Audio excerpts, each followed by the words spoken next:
5, those that would have been there. And the ones in way back definitely have. They're good.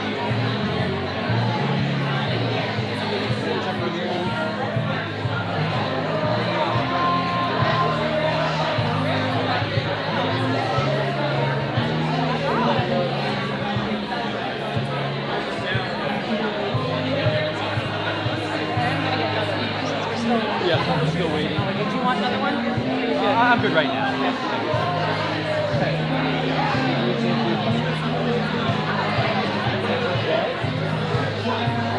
Looks like you're not the youngest here.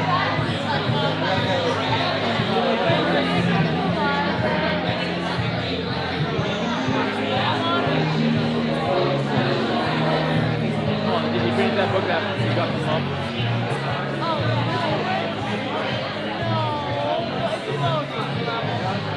Because the logo in that book. We're going to get started. There are some seats down front. Don't be shy. For the class, you have probably, 10 or so chairs up front with us. Come on down.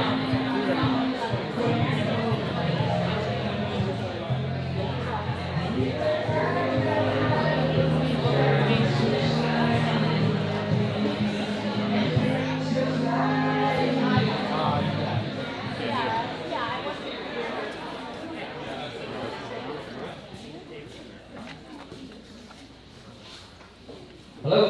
Cool. What's up, everybody? Thank you for coming. My name's Gabe. I'm the founder of Hearts Fine. And yeah, I'm sort of just going to do a quick welcome and set the tone here. Super, super special day. Thank you all for coming. Yet hard for me to not walk into this room and have some thoughts back to when we did this on the men's side years ago. There's probably 4 times as many people here, which is super special.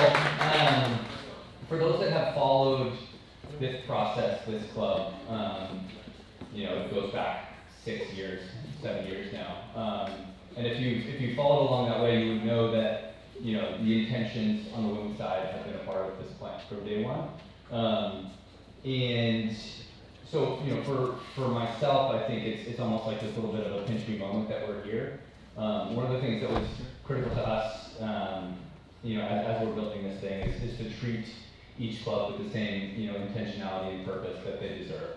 And so there's clubs that have done both at the same time. In this country, our plan was always to split them up. And after seeing the way that, this state, this city, and to some extent, across the country, the way that people have rallied around, what we are doing here is super, super special. And now to take this and translate it and grow the game is, we're thrilled. For those that weren't aware of the process on the men's side, this is it, right? This is the beginning. We treated everything, really based on this sort of realization that in order for this club to be what it can be, the best versions of soccer clubs, the way that they represent, the communities in which they play, the way in which, this sort of sense of community ownership, those decisions, that process has to come from inside out, right? And so, we're here, we're gonna share more details about, some of the things that we're thinking about, and then really, really excited to hear from all of you. So thank you all for being here, and hopefully you stay around for the game after as well. And it's going to be a fun day. Thank you.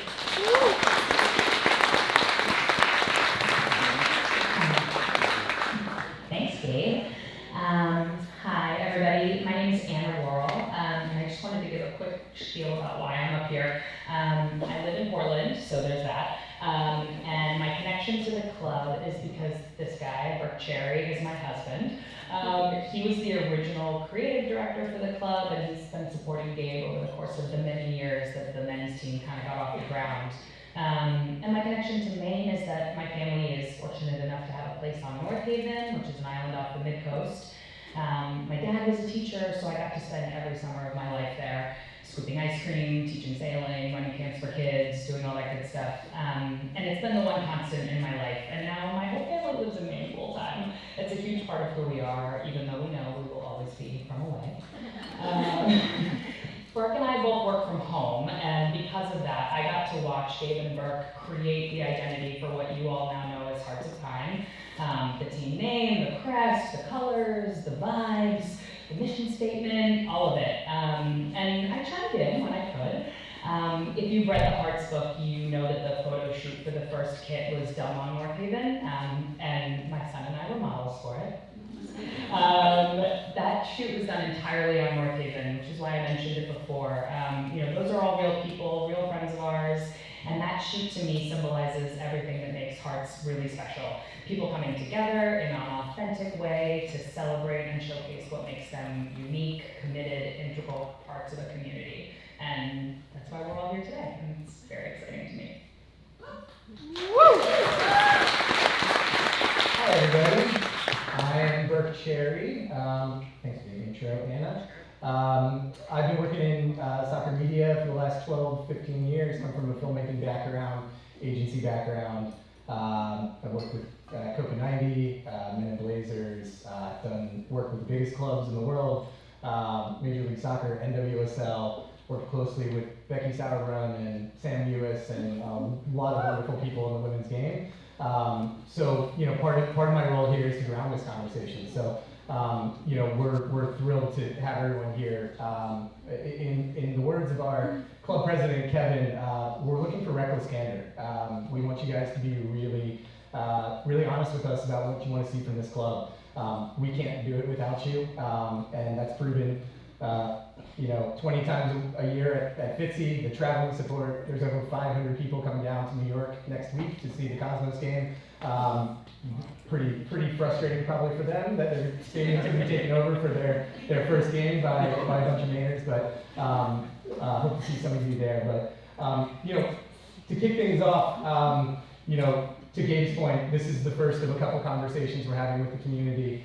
We're always open though. Please reach out, please engage the club, talk to us, tell us how you feel, tell us what you want to see, and we'll do the best we can.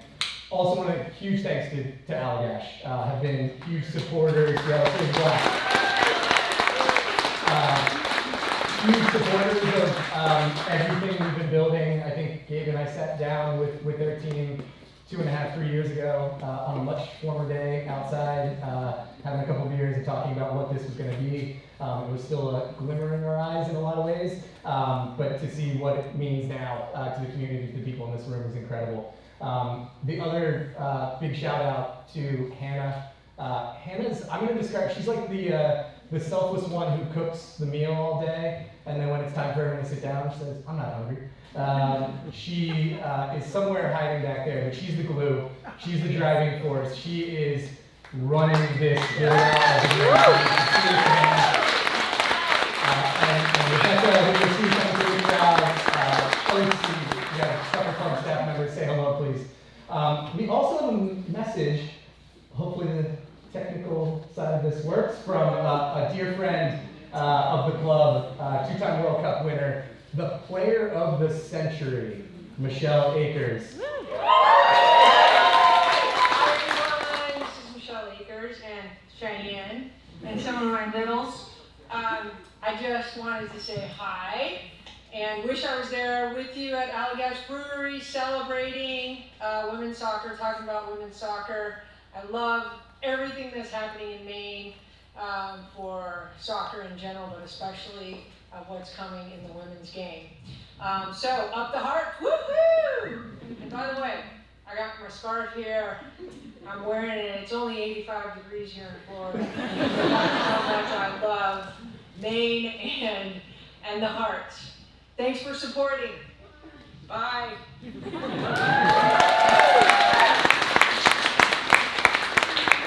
Thank you, Michelle. We'll probably be seeing her a couple times over the course of the next season. But I think that speaks to something that Gabe mentioned. We've caught the attention of not just the kind of national soccer landscape, but the international. Our jerseys have sold to 20 countries. People are taking note of what we're doing here in Maine. A little state that can in a lot of ways. So really, really incredible. And we'll kind of speak to it later, but we're going to have a digital town hall. Michelle is going to be joining with some other stars of the women's game here in a couple weeks, and we hope you all can join. So next slide, please. So I think part of the level set here is, oh, I have a clicker they gave me. Look at that card. Is to really explain kind of the state of women's soccer here in the United States. I think first thing to call out is we're setting out to lead as it is, not as we wish it was. I think we all, the amount of everyone watches women's sports shirts in here, part of what we're trying to do is create a best-in-class example, living within our means as Mainers do, and really kind of creating an environment where the grassroots game can contribute to a pathway that really kind of builds the future of the sport here in Maine, in New England, and across the United States. So at the very top, there's kind of two first divisions technically right now. The big one is NWSL. Let's call it a spade. They are, $100 million franchise fees. We've got a new team coming to Boston. Denver's going to set pretty much every attendance record in week 1. I think they had 40,000 season ticket holders. It's crazy what's happening, and the explosion of it. I think it's, we are sports fans first, women's sports fans first and foremost, and want to see this game grow at every level. USL has been around for a long time. We play in USL on the men's side. They have recently launched a Super League. It is nascent. It is coming together in front of our eyes. And then kind of below that line is what is called the pre-professional route. So this is going to be, in many cases, elite college soccer players, players with a dream, players looking for a pathway to play in communities that love the sport and can help them grow as athletes on and off the field. USLW League, which we'll speak a bit about today, is what we've kind of put our marker on. And there's a couple others, including ones that operate here in Maine. We are here to support and uplift every version of the game. If we're doing our job right, all players have a pathway. We'll answer a couple questions in a couple minutes here on this, but that's kind of the state of the state. For USLW League, it's actually kind of the original big league here. It was the NWSL in the 90s. Michelle Akers played in USLW League back in the day. Because soccer in America is deeply problematic in so many ways, and happy to talk about that over some beers afterwards, based on my experiences working with US Soccer and otherwise, FIFA most recently. It folded in 2015, right as NWSL was kind of taking the baton. USL has been growing. It's the fastest growing sports league in the world, of which Hearts of Pine is proud to be a part of. And they launched the USLW League in 2022. It is proven out. The clubs that are kind of the sustaining grassroots lower divisions club are investing in this league. Oakland Roots and Oakland Soul. Some of these ones, Detroit City, which we'll speak about. These are the clubs that are thriving in this, in both on the men's and women's side under the USL banner. Right now, the USLW League is 96 teams. It's kind of a regionally focused kind of division setup. It plays 10 to 12 matches between May and July. The 16 divisions are in 4 conferences, so there is some regional play, some shorter distance travel, and then the top of each division advances to a playoff bracket where they play kind of a massive tournament, really exciting kind of knockout style tournament, very March Madness-y in the way the games are played, short windows between games. Current champions are Utah United. You can see them celebrating there. There's been a handful of champions kind of coming out over the just couple of years that the league has existed, but that's kind of where we're planting our flag for the future of women's soccer here in Maine. So some clubs that we are friends with, we know ownership of, we've been spending time with, we've been hearing about, we've been to games as fans. If you're not following Minnesota Aurora, they are probably the OGs done it right out in Minneapolis, St. Paul. They hold the records until we play in the league. 6,300 something, I think, is the record in this league for one. They average over 5,000 a game. It's electric. Minneapolis, I think, shares a lot of certainly Viking blood with Maine and a lot of other things. And I think the identity they've built, done it the right way, supporting grassroots, creating these pathways in a place that isn't a soccer hotbed. It's not California. It's not Texas. It's not the places that national team players are historically coming out of. They do it right and have a pretty sick brand too, and great kids. Detroit City, true grassroots club.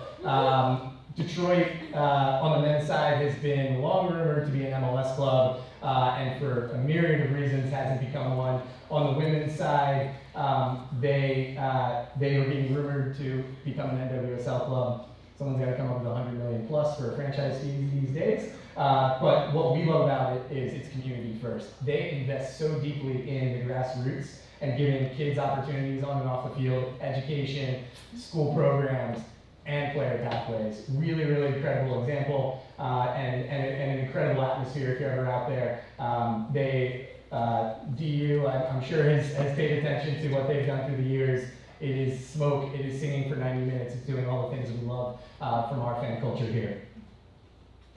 San Jose, another one, started in kind of parallel with Ballard, who played in USL. Another great example, one of our favorite brands to roll out. They've done an incredible job kind of representing this community. Really great grassroots, kind of reminds you of Fitzy players running up to celebrate with fans along the side. A great example, and part of the reason we're calling this out, go follow them on Instagram, pay attention, support them, throw them some likes. It means a lot to these communities, especially these ones doing it right. And then our friendly foes, Vermont Green. We've got a budding rivalry here in the Northeast. Two great northern kingdoms coming together to play the US Open Cup in a couple weeks' time. Congratulations if you somehow got tickets out of that lottery. They've got 3,000 seats and almost 12,000 people wanted tickets.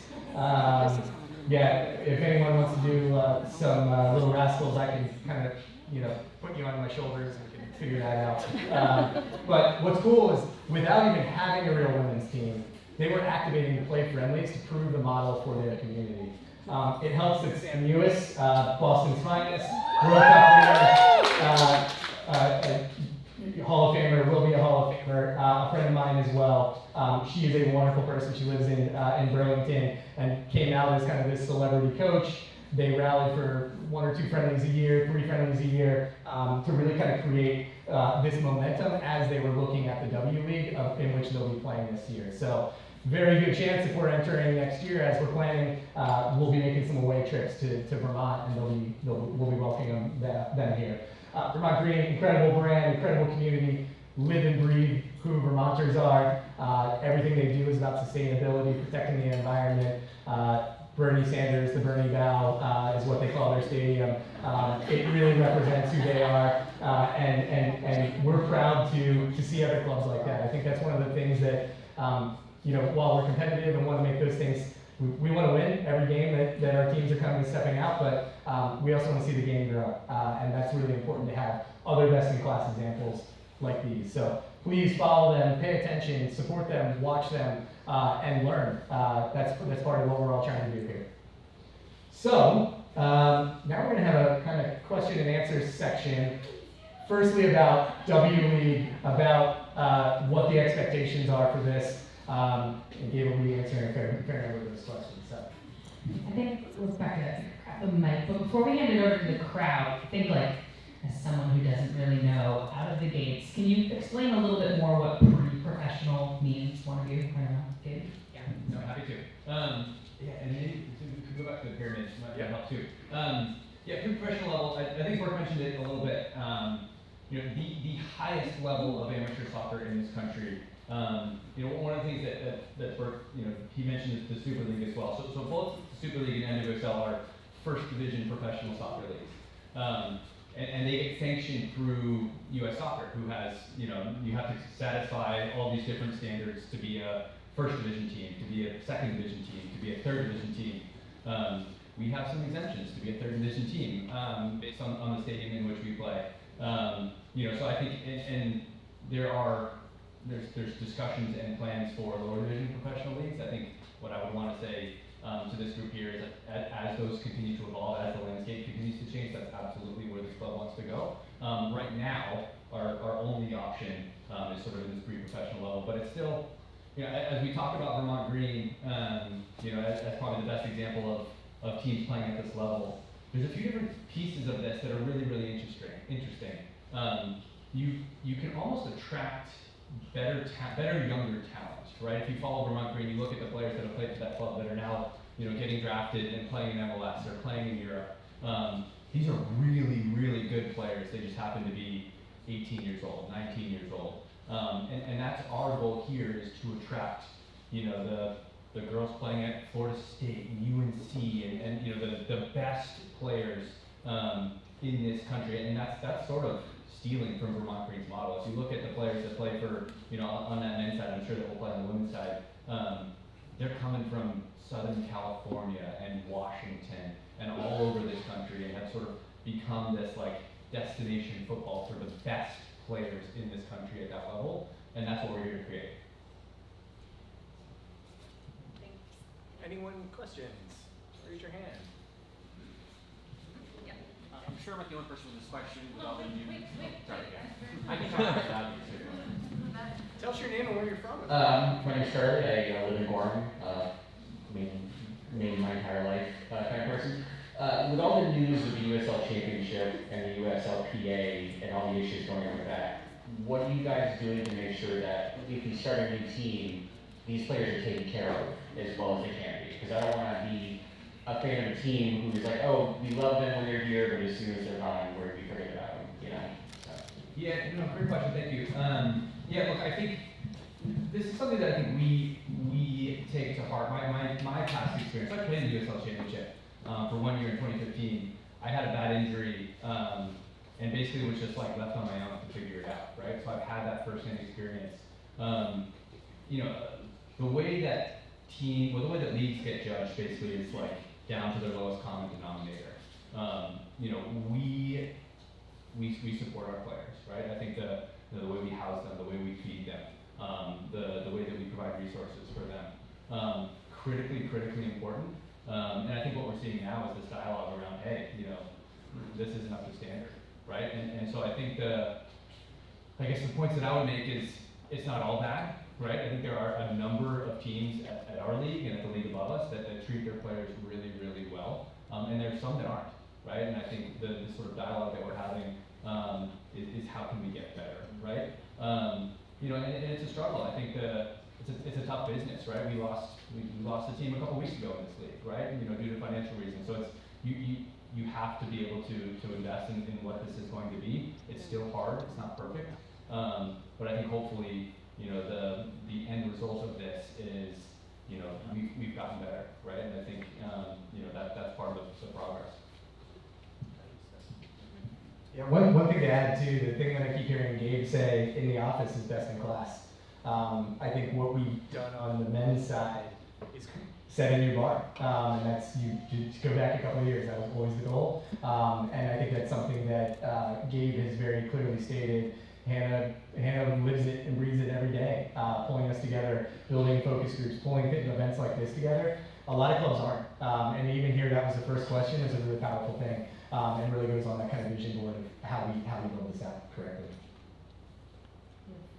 Any other questions? Okay.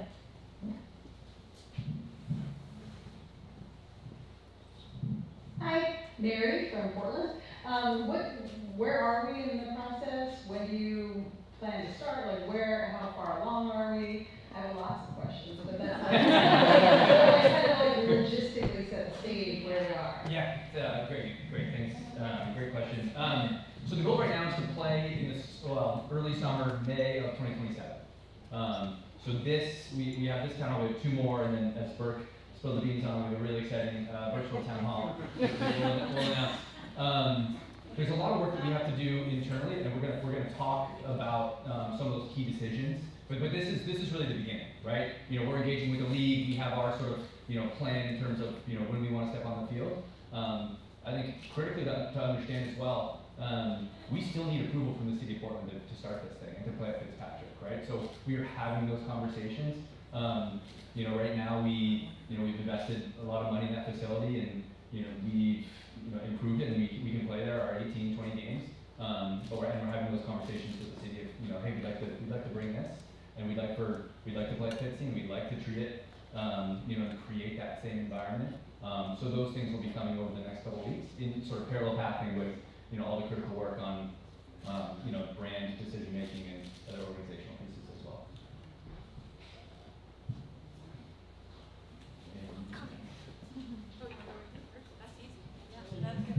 Hey, I'm Lindsay from Augusta. You said you did this exact same thing when you were starting the men's team. So what's one thing you would take away from what you did right then? And what's one thing that you learned from it you could bring to this journey? Yeah, great question. I think one of the things we did right, I think just going through this process, taking the time, right? I think what you see often in these leagues is we sign a franchise fee, we hop on the field 8 months later, and we build a brand, and we announce it, and we don't build community around it, right? We don't include people in that process. That is really what we're doing here. And I think we've had a lot of success. This is a concept, a phrase that Burke will use, but democratizing access to what this is, right? Maine means something different and something similar, and to all of us, right? And this game, and this, what it means to you and me. I mean, surely there's a number of different things that we, that's similar and or different, right? So to really open it up and get that input and feedback from the community is just critical to getting it right. And yeah, so that's, I think, something that worked really, really well. It helps honestly to have the platform that we do now to this, as I said, this is way bigger than that first one. One of the things that I think was challenging to get the brand right, super difficult. It took us 3 different designers in almost a year to get to see what you see on our chests now. So hopefully we can do a little better job there. That's the goal anyway, and that's part of what today's hopefully gonna help us on. I don't know if Yeah, I was just gonna say the time, and to be candid with you, time is tight already. And we'll kind of talk about potential directions for where we take the women's team, but there is a lot of urgency, and sometimes with great creative decisions and brand decisions, they happen really quickly, and then other times you're waiting months and months for an epiphany. I started talking to Gabe in during really beginning of the pandemic, and these things happen via text message. You're like, oh, that might be it. And you gotta wait for some of those moments. Other times you have to force those moments. So we're trying to, again, within our means, understanding we got, so much going on in the world, but this is a really important thing, and we want to give it time. So I think the thing that we didn't realize, the thing we maybe got wrong was, we were finalizing the video. If anyone was at the brand reveal, at Thompson's Point, literally 20 minutes before. When we launched the kit, Gabe hadn't even seen the video because we were that up against it. Because we got the jersey that literally 6 days before had to shoot an entire video, photo, etc. And by the way, we're going to do that for this team as well. We've set ourselves a standard that we're not going to waver from, and that's critical to give it time, to give it a lot of reflection, and to let the process do its work. Maybe one or two more questions. I got this. Ooh, dear. I have 2 people back here. This is the first one.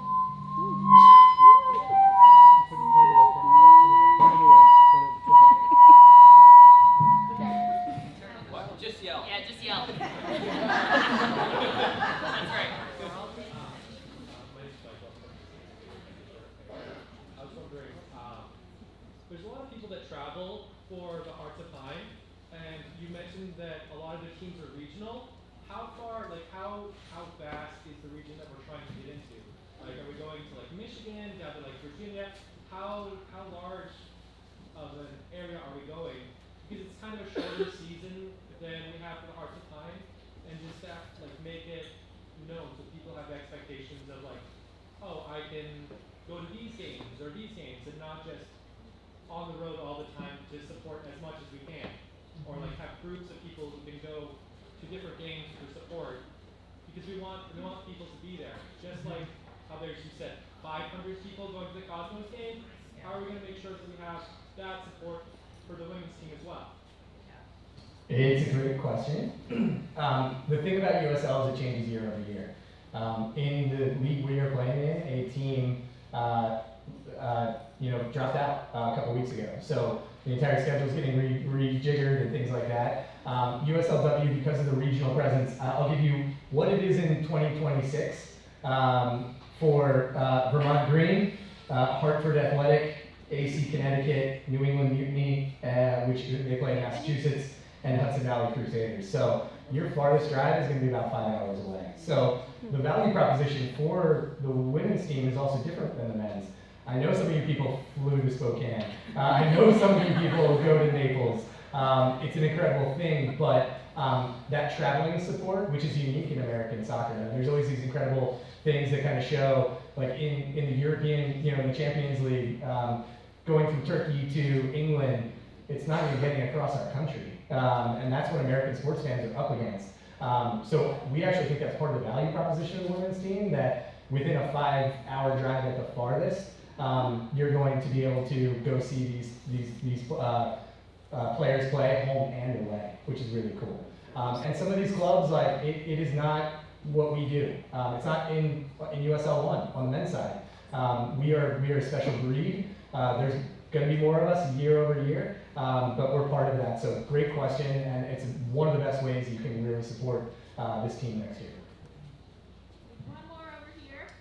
I think one more, and then just know that we will have more, and then maybe two more. But we will have more time for questions. There's another question and answer section, so don't worry. Hi, my name's Kara. I'm from Bangor, and I also teach at the University of Maine in Orono, where the women's soccer team are the 3-time back-to-back champions of the American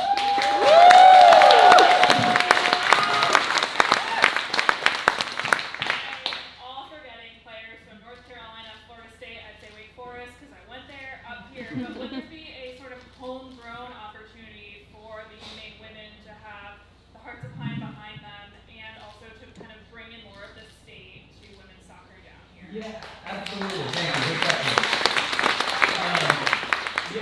Certainly you made it. And I think one of the things that I love is this aspirational element for young boys and girls, right? I think for to have this opportunity here. Growing up in Maine as a young player, we had nothing like this. And in fact, I don't even think the Revs were on my radar, right? Which speaks more to them than maybe the state of soccer. But I think that's part of what we're doing here too. And certainly, for you Maine players, hopefully some really good homegrown players that maybe aren't even playing for you, right? I think those are the kinds of things that are really, really special opportunities, and a major focus for us, right? We have one Maine homegrown on Hearts currently. We have another kid that's played in Maine that we'll be announcing soon. So really, really excited. I think the way in which we build this thing, it goes back to even the Maine only tryout that we had, right? All we can do is be intentional with who we can provide opportunity to and try to go about that the right way. I quite frankly, I'm not comfortable saying, hey, we're going to reserve your spots for whomever. I just don't think that's the right way to build things. But we can be intentional with how we provide opportunity, and that's certainly something we're interested in. Yeah, and just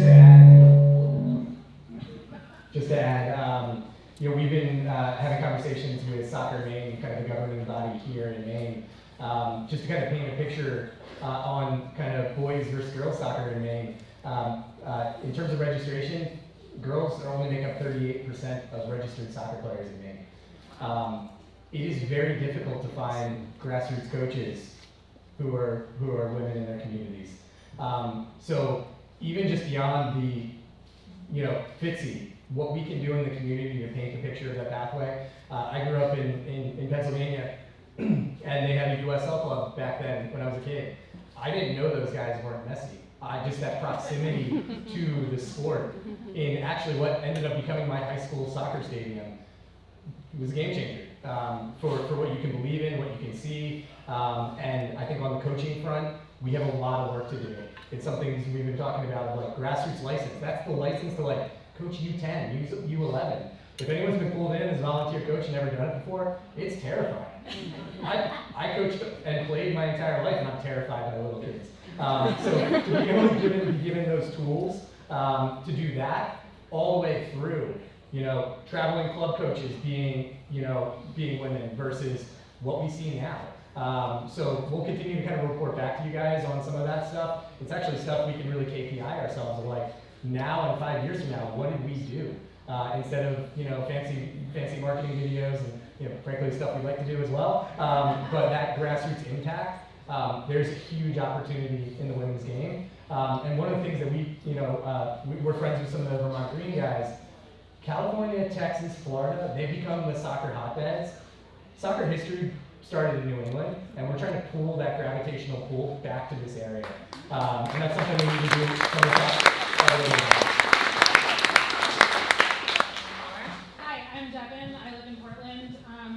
I may be over my skis here, so please tell me if this is not a good question for now. I'm really curious about how the consideration of having a women's club overlaps with considerations of a bigger stadium or updates to obviously on Monday night, many of us were trying to get tickets, and that was insane. And so there's so much demand to be a part of this, and it feels really exclusive right now. And so I'm curious, how would this help with the expansion of access for the community, or would it make it even tighter? Like, how does this overlap, and especially if this club would help to build a stadium or to expand pits, whatever, that would be helpful to understand. Yeah, no, great question, thank you. Yeah, I think, yes, that is a sort of secondary, tertiary goal. You look at some of the best examples of men's and women's soccer in a market, and Portland, Oregon, which many consider to be Soccer City, USA, right? Look at the Timbers and the Thorns. The overlap of that fan base is really small, or smaller than you would think, I guess, is maybe how I would put it. So yeah, I think the intention of another 6,000 seats, there's going to be increased access and opportunity to attend these games. And the sort of theme that you're getting to, I think, is probably one of the things that keeps me up at night the most, right? Of like, how do we get more people into this facility and more first-time people into this facility, right?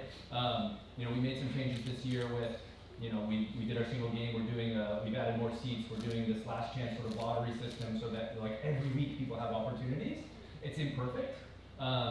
But it's better than, tickets went live in March last year, and if you missed it, sorry, right? So taking those steps is critically important. On the stadium piece, our wait list for season tickets right now is 6,800 people long, right? Which is absolutely wild. And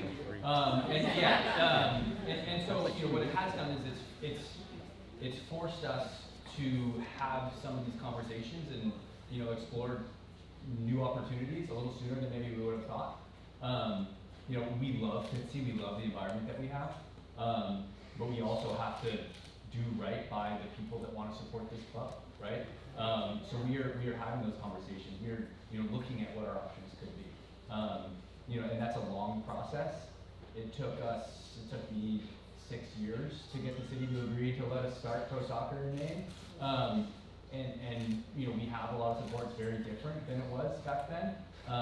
But even regardless, these are just long lead item pieces. But it's in terms of priorities, we did an offsite with our leadership at the very start of the season, and I think the women's team was number 2, and then this solving for allowing for more people to be able to access what we're doing was 3 or 4, right? So this and those are the list of things we have to do this year is 100 plus, right? But those are at the very top of the things that we spend our time thinking about.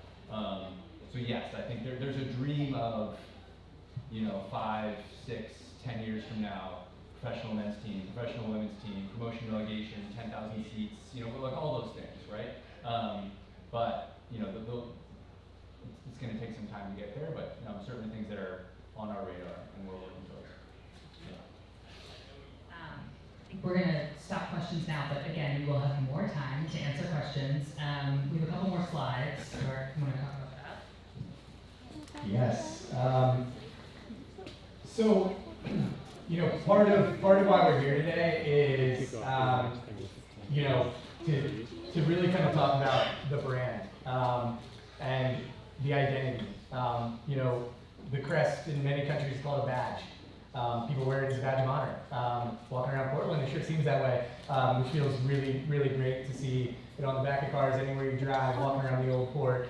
We've done shoots up in Lubeck, all over the state of Maine, and you're seeing our stuff there. Part of that is we built something that really resonated with people, but it's also it also comes at a time where we need to make some decisions about what this women's team is going to be. But regardless of what we do, these are the three things that came from Gabe when I first met him. This is stuff from not even the 1.0 brand strategy, but purpose-driven, culture-led, and underlined at the bottom, community-backed. We don't become community-backed unless you bring that reckless candor for us.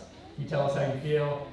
We only have so much time before kickoff for the women's national team we want to support, but we're also going to do a digital survey that we will send out to people. If you don't love talking in front of people or don't get a chance to get the microphone today, you will have an opportunity to kind of submit your thoughts. And believe me, because part of what I do is to go through those with a fine-tooth comb and really understand where things are coming from.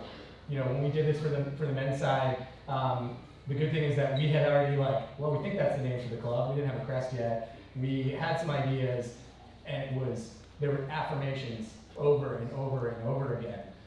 And we, full transparency, set out to build a club for all of Maine. Not for a men's team, not for a women's team. That said, we want to talk about if we still feel that way. So part of that is looking at how other clubs have approached the build of a women's team.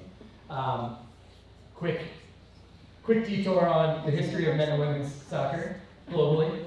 The game is 150 years old plus in this country. I think 152 years old. Globally, the men's teams and women's teams in the early 20th century coexisted. They were banned in England in the 1920s. Women were not allowed to play for many, many years.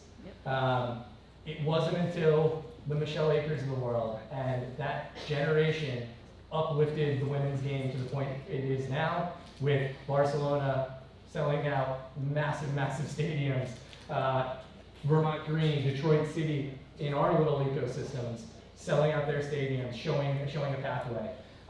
So when you really look, in a lot of ways, some of it's economics, some of it's operational efficiency, some of it's we love our brand and we want to keep it. Detroit City, Vermont Green, two examples of their men's and women's teams share the identity. One's called men's, one's called women's. It's that simple. Same with your superpowers, Barcelona, Chelsea, Arsenal, Liverpool, Man United, Bayern Munich, and the national teams typically do that. Who we're going to watch in a little bit, the US, England, etc., etc. The only thing that changes is the stars that come above the crest, of which the women have 4 and men have none. So that's one consideration, and we want to hear how you guys feel about the Hearts of Pine brand and what we built, what we continue to believe in. But there are other ways, and that's why we're here today to hear from you. There's this is a new idea of same name, different crest, where you have Birmingham Legion, who play a division above us in USL, launched a women's team. They took a similar approach and the exact same name, but they play in different jerseys, wear different crests, same name though. Down in Monterrey, Mexico, they're going to be they're one of the top North American experiences for women's soccer. Just go on YouTube and check out the Monterrey Tigres derby between the women. It is insane. They did this kind of strange thing with 3 fingerprints that kind of pull down the M, but they wear a different crest. than the men's team. Something that's on our mind. Hearts of Pine with a different crest. Interesting. The third version is one that's probably the first, and this one are probably the ones you see most commonly in the global game. This one particularly popular here in the US. Women's sports teams have created their own identities. You know, one of my good friends works for the Brooklyn Nets and Brooklyn Liberty. He just wears a different shirt on game night. And that's part of the charm, but they share the same colors. They share similar operational values and et cetera, et cetera. When we're looking around the American game and beyond, Oakland Roots and Oakland Soul. Best in class examples. Oakland Roots was always on our vision board when we started the club. People we respect, believe deeply in their community. Also some really nice merch, which we like.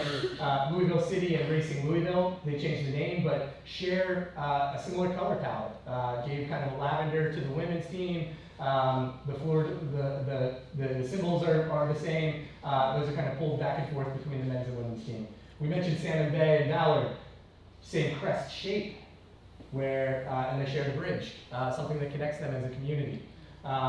Houston Dash and Dynamo, looking at NWSL and MLS. Some of these have the same owners, sometimes they don't, but you know, same unique shape. They added some additional colors to the women's team, some additional symbols. Real Salt Lake and the Utah Royals. You've got Orlando City and Orlando Pride, similar naming conventions, similar shapes, similar colors, similar details that are pulled in. And then probably the best example in the global game of this approach is Lyon, one of the probably the best historically French men's team, and absolutely one of the best women's team in the global game. They also a couple years ago purchased the Seattle Reign, and for that period they shared colors with Seattle Reign and NWSL, and the Lions throughout their entire brand. So that's another angle that we're thinking about and want to talk about today. And the last is same ownership, unique name, brand, and identity. And to Gabe's point on here, the Thorns and the Portland Timbers previously were owned.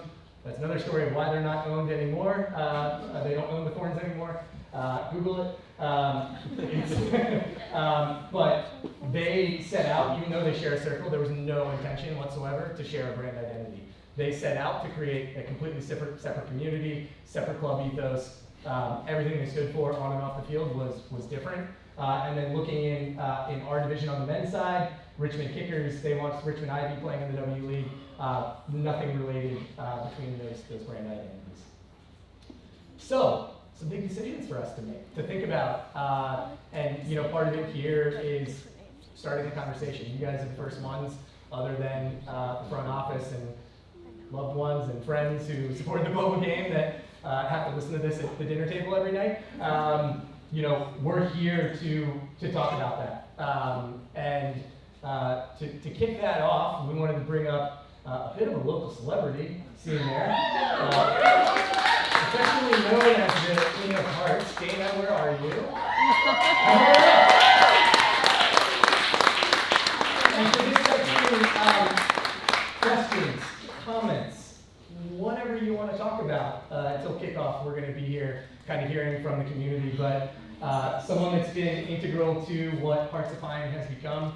And just to kind of like level set, we spend a lot of time with the Dirigo Union, but we don't tell them what to do. That work is built, and I've never been a part of a supporters group because I'm not a masochist. Let me put it that way.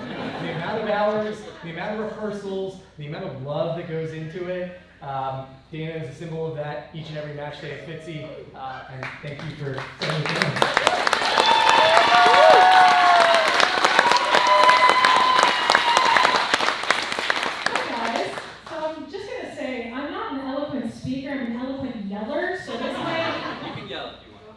You don't want that, actually. So I'm pretty much just supposed to come up here and just talk about what I'm really excited for when it comes to this. And there's so much. I could talk on and on, but my students say I'm a bit long-winded, so I'll just cut it short. That's okay. When we come from the Dirigo Union perspective, something that I'm really looking forward to is this idea of building a completely different brand of a supporters group. And that might come from the DU, that might not, and both are great options. It's more of just figuring out what is a natural way for us to figure out how we are supporting these amazing women on the field. And we were lucky enough that we, as a DU, kind of decided we're gonna figure out how naturally these traditions and these stories that we get to tell will just arise. And I just know that with this community that's sitting in front of me, that's going to be the same thing. We're going to figure out what works for the women's team, what doesn't work.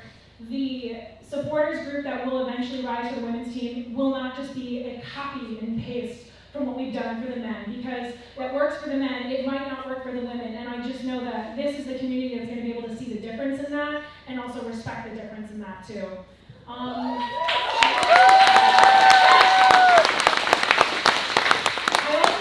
Listen, you guys are probably sick of hearing me talk about how I'm a teacher at this point, but it's my favorite part of myself, and this is my second favorite part of myself. Yeah, we love teachers. If you're a teacher in this room, raise your hand. Oh, people are on right now. We're back from February break, which is horrible. Okay.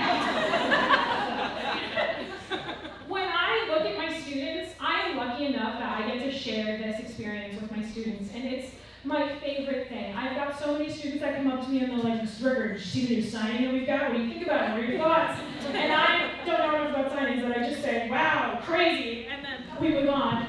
But I just am so excited for having this young generation of kids come up, and they're going to have not only this awesome men's team to be excited about, but this amazing women's team to be excited about.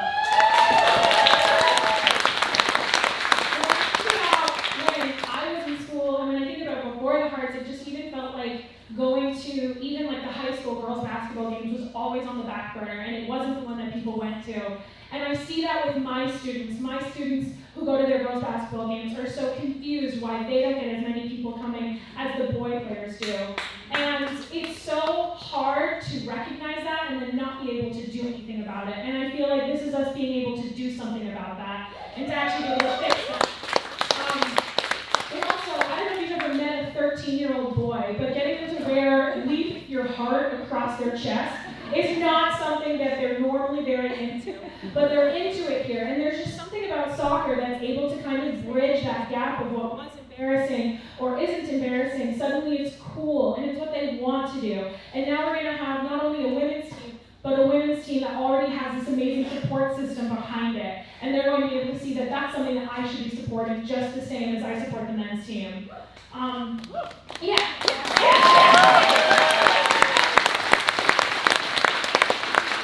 And honestly, when I think about when I get to stand in front of so many amazing people and so many amazing young women and girls at the games, it could literally make me cry because it's my favorite thing. And I've been lucky enough to get to experience that, and I'm so honored to hold that role. But at the end of the day, I am not, no matter how much I think I am, I'm not what people pay to see. That is not my job. I love the attention, but people come to watch the game that they love, with the people that they love, and the community that they love.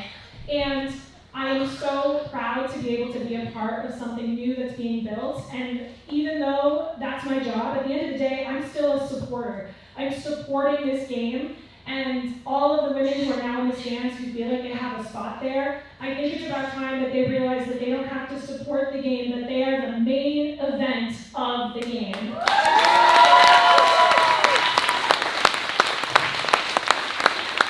I'm so proud to be up here. I'm really, really honored to be up here. I'm so glad that you guys haven't kicked me out or something like that. So thank you so much. Thank you to you guys for having me up here. And I'm horrible at ending things, so I'm just going to bow out. Okay, cool. Thank you.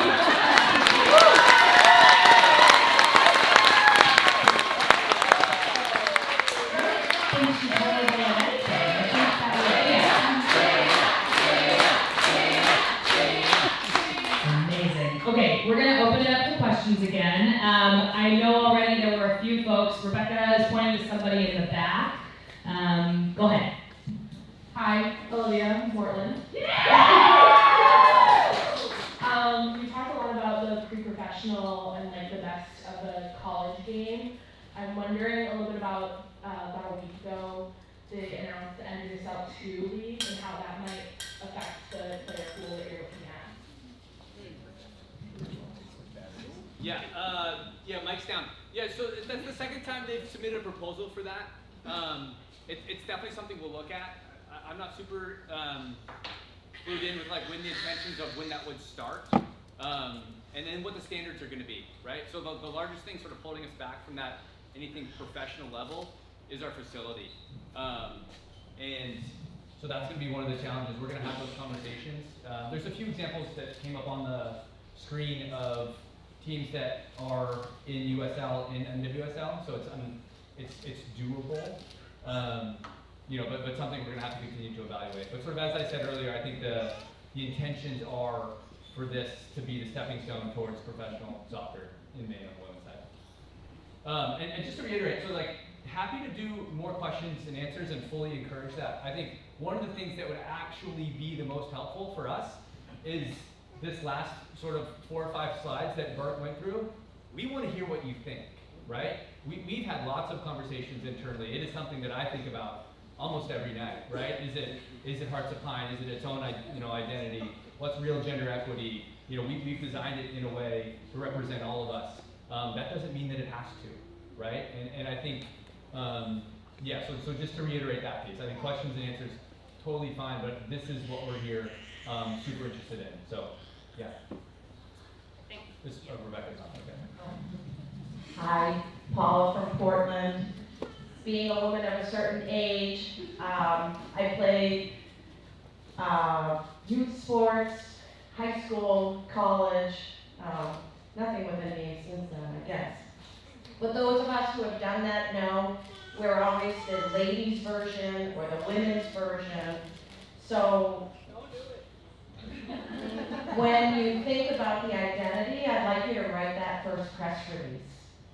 And think about how Channel 6 or the radio is going to talk about the women's version of Hearts of Pine. Is it going to be the WAP team because WHOP? But that's what you guys can only control so much of how the team is viewed. And I think we finally deserve our own identity. I love the idea of writing that press release and really taking these guys to task on what it read like. Any thoughts on what that identity should be? There's one of the things too. I think names. Anything in addition to that would be helpful too. My niece. Okay. Great. Come on, Bryn.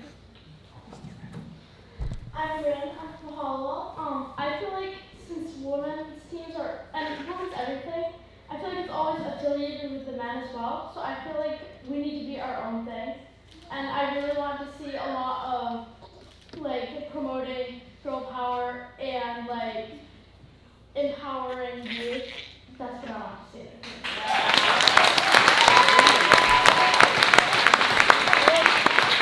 Hold on, Rebecca. Microphone back. Okay. What makes girls and women in Maine different? What makes them unique? I feel like we're strong and we should be able to be seen that way. I feel like we should have a side. I don't know.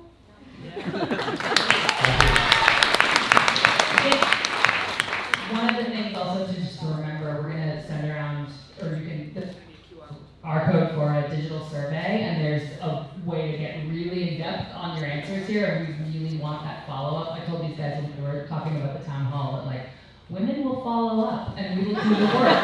So don't let me down on that digital survey. That is our time to shine. If you don't get followed up the second. Yes, you were looking at this. Hey, I'm Sarah. I'm from Wyndham. And I just want to preface this by saying, I am a women's soccer fan. So I've never been to a Hearts of Pine game. I believe what you guys are doing, and it was cool to watch it grow. I'm here for the women's sports. I'm a huge and when I look at those brands on the board, and when I think about the dual ownership teams, right, there is inequity. Like, if you, we don't have to, I don't know, we're being recorded, name names, whatever. But I think it's just really important to make sure that the people that you have at the table are people who believe in women's soccer, women's sports. You guys are doing awesome things, and it sounds like you are leading in that way, and I just hope that the stakeholders, the people who who are making decisions about the supporters group. This is a great start, but it can't just be people who couldn't get tickets to the men's game. It needs to be people That's great. That we're not just looking for questions. Just to be, we are absolutely interested. That is an amazing perspective, and thank you for sharing. And I think that guys, as we go through this, this is why we're here. We want to hear what you want to see in this team. What represents you? What represents all of us? What represents Maine? And what represents this pathway that we're going to be building for the sport to grow here? So there are no right answers, and thank you for that. And just before we go to the next question, raise your hand if it's not a question. Raise your hand if you are a Hearts season ticket holder. About half. Raise your hand if you've been to a Hearts game. Raise your hand if you've never been to a Hearts game. Thank you for coming.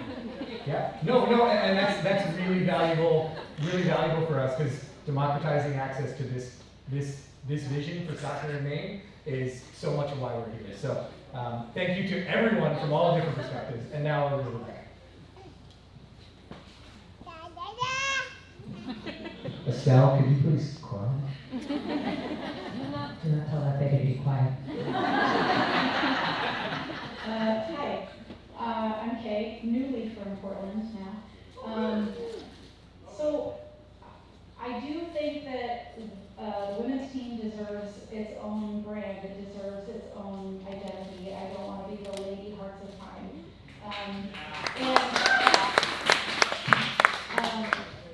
But intrinsically, when I look at the logos and I see the combination of things, I think initially I'm like, well, that would be kind of neat to have some kind of combination, similar colors, similar vibe, whatever. But I also earlier heard you refer to Portland, Oregon as sort of like Soccer USA, and they have the very different logos. And so I'm just curious about your thoughts on how that maybe contributed to that or not, and maybe what's the best course of making sure that soccer is something that's accessible to everybody within North Korea. Yeah, these are the questions we're asking ourselves. The way I would approach it, we use that Portland, Oregon example just to be illustrative, right? I think the way we get this right is to have these conversations and do right by this process. What is right for us, right? What do we feel? What do we think? What should this women's game? What does it represent to you? And to have this conversation here, I don't really care what they did, right? Like, we like it or we don't or whatever. It's an example, right? We showed 4 different pathways. I don't care, right? Like, I want us to be having this conversation and dialogue. I think there's any number of those that could work if we feel like it's right. But it's the process. Do right by the process. Do right by the people. Do right by us and create something that we love, right? And I think that's the goal of this. So, are there things that they did that maybe helped create that, that the success they had? I'm sure, right? But I think it can work in any number of ways, right? So it's more about what do we think is the direction that we want to go down. Yeah, please. Yeah, and one other detail on why it became Soccer Town USA is because people fell in love with the game in all its form. It's got some of the best rec leagues, for adults. We're gonna get you back out. You haven't played since college. But the thing that I always love about the sport is it's lifelong.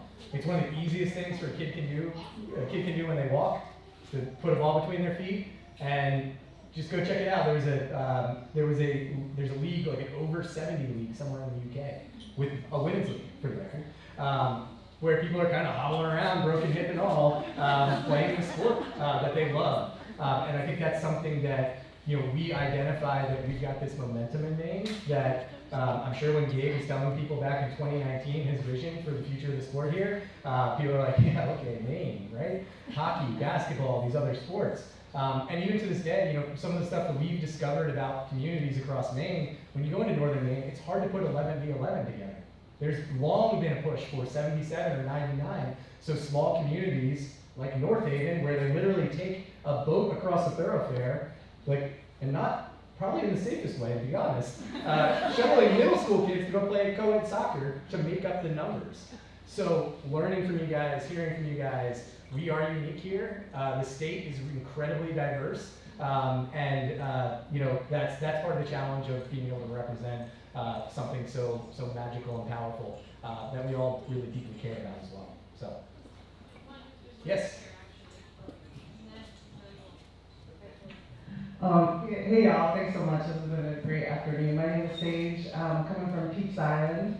I am a female-bodied, non-binary soccer player, and I just kind of named that just to say that I hope that there's some languaging or space for any women's players that also have a non-binary identity to be included on a team.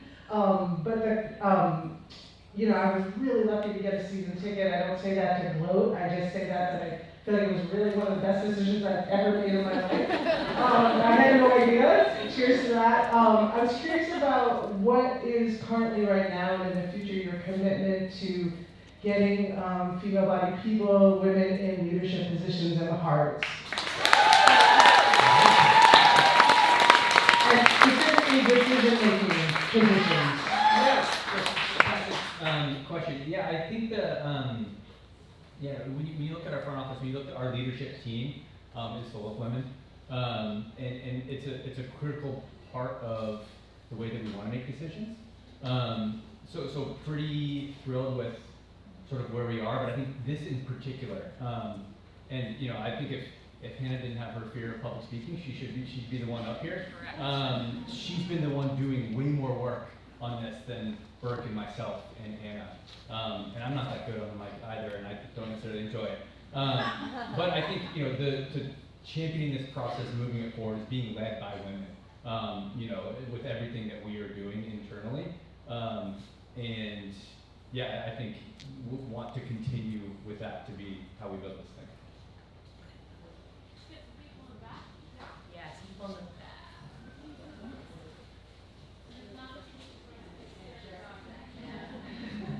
Hi, my name is Jenna. I and my family own a concerning amount of Hearts gear. And to that point, I think the brand is so strongly identified with the men's team that I'm personally, as many people have expressed, in favor of having its own identity, like the Beacons or something like that, for those in the first line supporters. I think that I really would not like to see it be a derivative of the men's team. Thank you. I like that. You did the Beacons? Up the Beacons! Cool. Beacons, okay. Anybody else back there, Rebecca, that you can? Yes. Hi, Laura Cafe with the Maine Mystics and also with Maine Footy, two of Maine's pro and women's teams.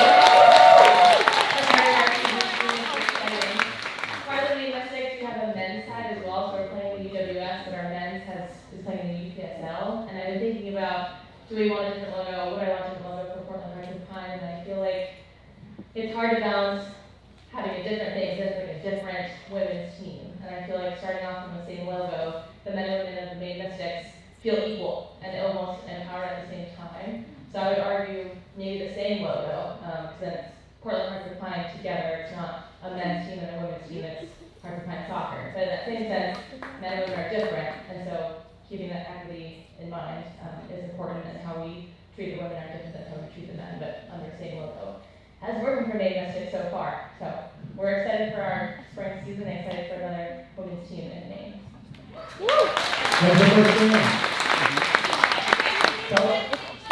Say it one more time. May 17th, it's going to be Maine Mystics versus Maine Footy in Auburn. Woo!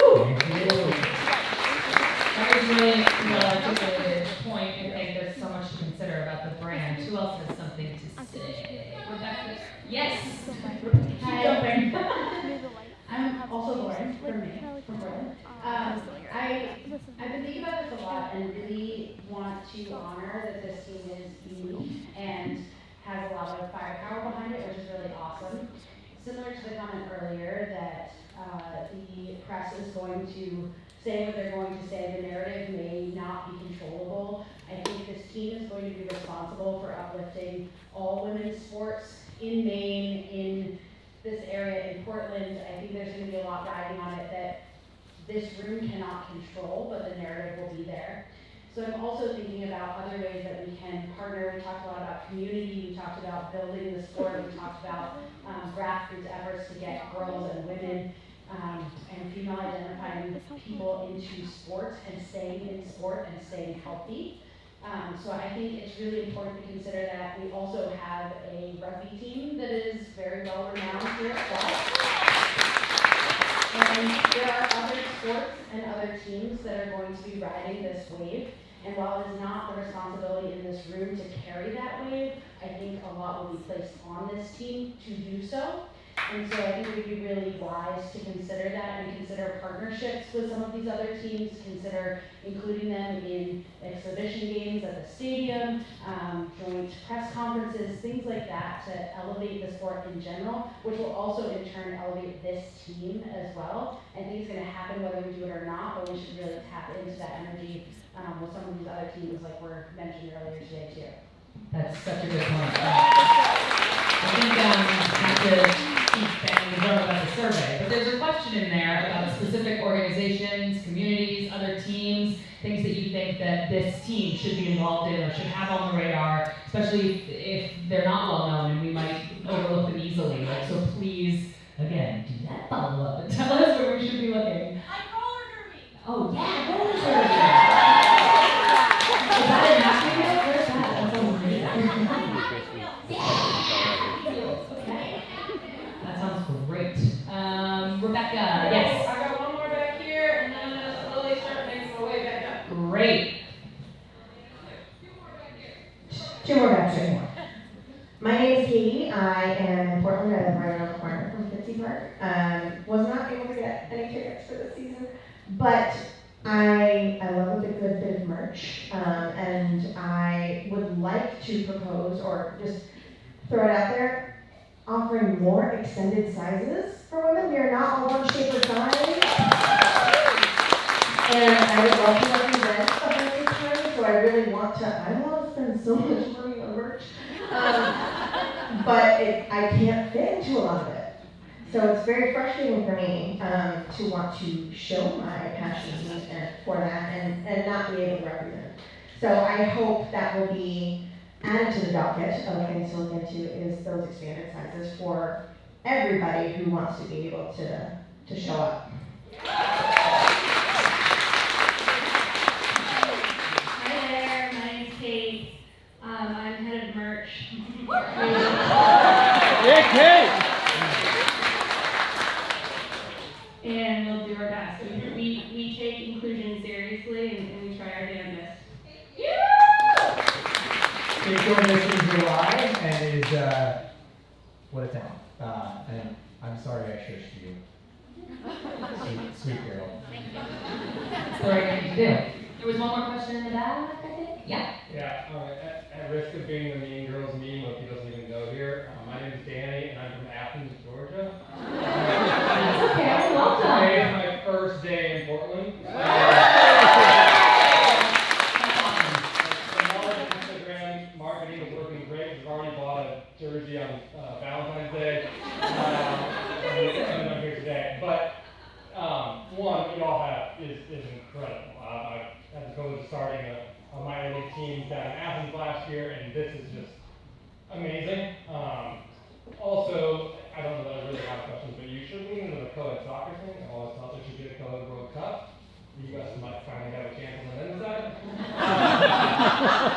I guess the question as being the newbie here is how much consideration went into the initial name, understanding you wanted to grow into the women's game. And so that name, was it intentional to encompass a future women's team or not? I've personally been swayed just standing here like, well, why would you change this brand that has grown so strongly? And then as people talk, like, oh, that makes sense too. It's really interesting and super excited to be here. You all have created an incredible community. So, thank you, and welcome. Yeah, great question. I think that doing right by the process was the goal with the first brand, right? I think we knew we wanted to do a women's club, and we knew that we'd have to do this process all over again, right? I think that as we created Hearts of Pine, yeah, I think we felt like it was right for what it needed to be, for what we wanted the club to represent. You know, I would say we were aware of the next process that would come, but we didn't allow that to change what we thought was right for, you know, for Hearts, for the club. Which is maybe part of what's created, you know, the challenge here, right? For something, you know, that has been so beloved. But you know, and what I would add, maybe just as a, you know, we've heard sort of one thought on name, and yes, we know there's a QR code. But you know, feel free to add more. I think that, like, yes, perspective and thoughts and ideas, even themes of, like, you know, what you love about this place, what you want to see represented in a crest or an identity. All of those things are just really good perspectives for us to have. I would say one of the ones that I remember on the men's side, just to sort of share an anecdote, the amount of people that would raise their hand and say, hey, I live in Portland now, but I'm from Central Maine, right? And how does this club represent that, you know, me, the state, right? And so, you know, that's what birthed the Soccer Club of Maine, right? And the way that we tell stories and do shoots up in the county and Lubec, and you know, we're not perfect, and we want to find ways to engage, you know, throughout the state even more so. That's the reasons why we play the Open Cup in Lewiston, right? So all of those things, you know, are really important and good nuggets, and we're going to take a lot from them. So. I'm still back here. Oh, great. All right. Hannah said I needed to do one more back here, so Carry on. We do whatever Hannah tells us. Yes. And because I'm wearing my Manchester United windbreaker, I'm sorry, I know everyone hates Manchester United. Hey, one guy, yeah. You know, looking across the pond, you know, a lot of those teams, women's teams, are, you know, Chelsea Women's FC, Manchester United Women's FC. When you Google Manchester United, when you Google Chelsea, when you Google Barcelona, you get only news about the men's team, only news about the women's team. I don't want the same thing to happen to a women's team in Portland. For as long as I can remember, you know, it has really been women leading the game here in the United States, and you know, as mentioned, 4 World Cup championships compared to 0 for the men. I don't want a women's team in Portland to be viewed as subservient to or in service of the men's team, personally. So yeah, those are my thoughts. Thank you for that. It's a really, really smart insight. You know, I think part of the challenge with growing these clubs is getting people to know about it. And as silly as SEO is, I remember starting my conversations with Gabe. I'd been working at Copa 90, which was based in London, massive soccer media company, covering the global game, and everyone called it football. And when you search football in the United States, you find something different. And I remember presenting to Gabe, like, we should call it soccer. And he goes, well, duh. But that simple little detail is really important. Does that separation of church and state between names create that extra searchability to raise the profile? It's a really great point. So let me just interrupt with one question up here. Hi, my name is Adam. I view it as the soccer club of Maine, not the men's soccer club of Maine. I like to see the umbrella. I feel like I would hate to see fractured support. I like the way Louisville did it on their stuff. I don't, you know, the coach is nice, but if you go to the website, it's their club, and you can click links to the men's club on the left side, you can click links to the women's club on the right side. That same search that you're typing in for Manchester City, if you do that for Louisville, brings them to the club. And I view us as a club, and again, I think I see it as fractured. Hey, the Hearts are playing. The Hearts men's, the Hearts women's, yeah, it's the Hearts team, it's the Hearts family, rather than 2 separate teams, because we have something very special here. It's an amazing family, and I would like to see us under that same family. Again, whether it's the same or something very similar, but I would hate to see 2 distinct identities for the same thing. Thank you for that. And I think that's part of, you know, some of those examples where it's shared elements. You know, Valentine's Day Bandit is something that we we loved. Is that something that is pulled through in both? But they do have separate identities. These are the things that we're thinking about a lot of additional perspective on. So, Rebecca. One or two more questions, and then we're gonna turn on the game. Rebecca. Good afternoon. My name is Brian Willett.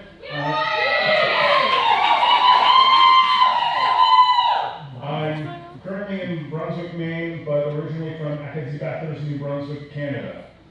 For me, the biggest thing last year was the game against Halifax.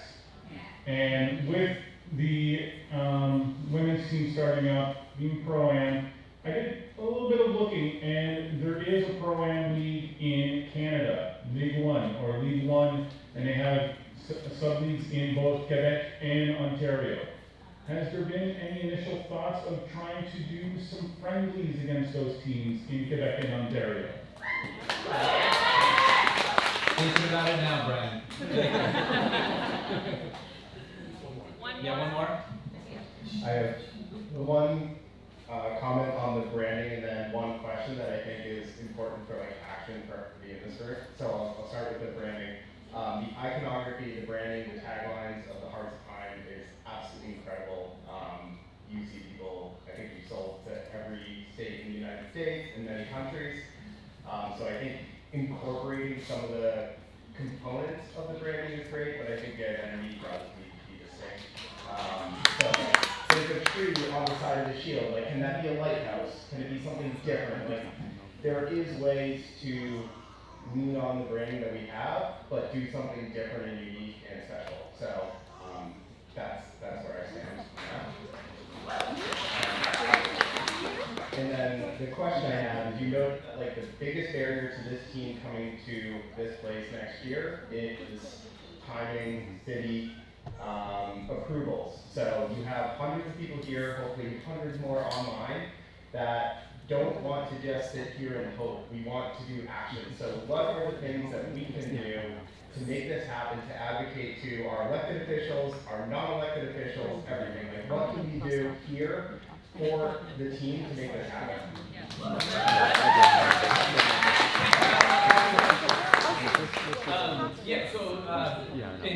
question. I think, a couple of things. I think, reaching out to, your city councilor, advocating for your interest in supporting this goes a long way. And another piece too that isn't necessarily going to help in the process, but will help with its ultimate success. Be an ambassador for this, right? I think, go find a friend who's, never watched soccer or never watched the women's game. Bring them, get them in here, right? Go to the watch party. Like, indoctrinate may be a strong word, but like, it's the ripple effects of, if each and every one of us goes and does that, we've doubled, right? And then if you do that again, then it's 4x of the amount of people that are in this room supporting this thing. And I think, so whatever that gateway drug is into soccer community, right? Like, we all have our own background stories of how we got into this. And if you can be that gateway for somebody, one, you're going to change their life for the better. Two, you're going to change what this is and the amount of impact that we can have. One final point, and then I'll hand it to Burke. This concept of leading. I love the amount of good that we can do in this city, in this state. One of the pieces that I underestimated that we are able to do is lead in American soccer, right? I think when you think about where both on the men's and the women's side, where we are with the infrastructure and that current landscape and where we're going, into 2 World Cups and the way that we talked about labor disputes, right? I think for this club to do things the right way and be the model that people look to. And we hear from every club coming to this league and even MLS, like, how the hell are you guys doing? And it's like, well, let me tell you, right? And it's community connectedness and it's values based and it's purpose, and doing right by people and filtering decision making through how can we use our platform for good, right? Versus how do I commercialize my product and get as many people, it's a process based, it's a purpose based decision making, and this love of using this game for good, right? And I think, so that's sort of my last point, is us getting this right. Yes, it's going to change the communities in which we live, but the ripple effects across American and international soccer are going to be remarkable. And that's the kind of shit that jacks me up. So. And to further that point, we just heard about other women's amateur soccer here in Maine.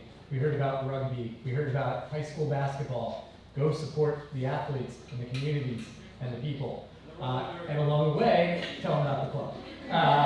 So up here you have the QR code you can scan. We're also going to follow up via email if you've registered for this with those details, so don't feel like you have to do it on your phone. Take some time to think about it. It's a single answer, so once you press submit, that takes your time.